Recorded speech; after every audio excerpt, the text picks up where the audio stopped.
Bonjour, très heureux de vous retrouver ce mois-ci pour une nouvelle dégustation Chiavissima. Nous allons aujourd'hui nous diriger vers la grande région de Bordeaux, le Bordelais, et plus précisément dans une des régions qui est le berceau historique aussi de cette région viticole, la région des Graves, avec un cru classé, Château Olivier, sur le millésime 2016.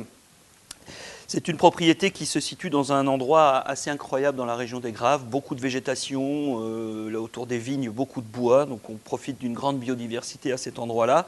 C'est aussi une des propriétés qui a connu beaucoup de changements depuis une dizaine d'années, changements qui évidemment les emmènent vers la qualité, vers l'envie indéniable d'améliorer la qualité des vins et de se positionner au niveau des plus grands. Et les millésimes qui se suivent depuis 2015 le confirment, notamment ce 2016 que l'on va goûter ensemble. Alors évidemment, on goûte un vin qui est un petit peu jeune, mais l'idée c'est de se positionner dès maintenant. Donc on voit que cette couleur est dense, sombre encore, avec des reflets rubis intenses. Un nez encore un petit peu sur la réserve, comme je vous l'ai dit, il lui faut du temps, mais on devine déjà un fruit mûr, un joli fruité.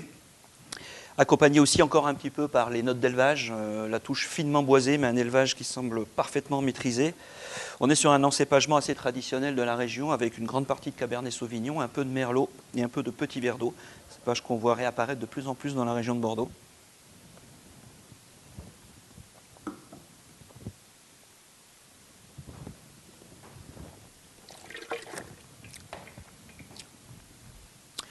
Bouche dotée d'une matière très mûre, un grain de tanin très fin, très agréable.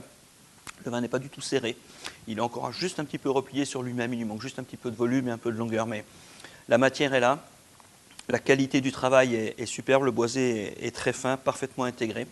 Je pense que c'est une bouteille qu'il faudra ouvrir à partir de 2022 jusqu'en 2026. On aura petit à petit, le vin va arriver à ses 10 ans.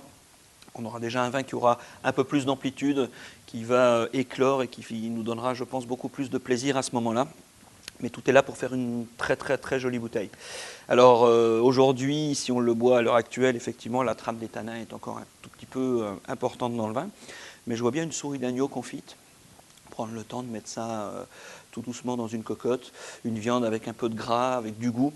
Ça peut être très intéressant avec de l'ail confit, pourquoi pas, pour amener une petite touche de douceur.